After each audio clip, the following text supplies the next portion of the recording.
ഇതാ എന്റെ cousin Akash from Dubai. Dubai. ബ്രോന്റെ ഡാഡി എന്ത് ചെയ്യുന്നു? He's a wonderful man. Wow, shit. ബ്രോന്റെ ഡാഡി? എനിക്ക് ഡാഡി ഇല്ല. Oh, sad. എന്റെ അച്ഛൻ റബ്ബറോട്ടാണെന്ന് ഇവനെ അങ്ങനെ പറഞ്ഞ് മനസ്സിലാവും. ഇവന്റെ അച്ഛൻ ലുലുമാളിന്ന് ഓഫറിന് വാങ്ങിച്ചു. എന്താ ബ്രോ? അല്ല, ദുബായിൽ ലുലുമാൾ ഉണ്ടോന്ന് ചോദിച്ചു. സി ബ്രോ, ലുലു എന്ന പേര് യൂസുഫക്കാക്ക് പറഞ്ഞു കൊടുത്ത എന്റെ വാപ്പയാണ്. അതെ അതെ, അതിനു മുമ്പ് അവർ അമ്പർ സുനി ഹൈപ്പർ മാളെന്ന് ഇടാൻ പറ്റും. എങ്കിൽ വാ നമുക്കൊരു ചായ മടേ തള്ളാം. സി ഇവിടെ ഒട്ടകപ്പാലി കിട്ടും. അവനെങ്കിൽ പിറകോട്ട് വിളി, പിന്നെ കൊടുക്കാം. എന്താ ബ്രോ? അല്ലല്ലേ, നമ്മുടെ ഇവിടെ സർക്കസിനൊക്കെ ഒട്ടത്തെ ഒട്ടകപ്പാലത് പറ്റില്ല.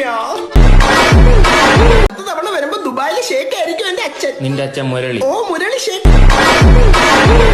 മുന്തിരി ഷേക്ക് എന്നൊക്കെ കേട്ടിട്ടുണ്ട്.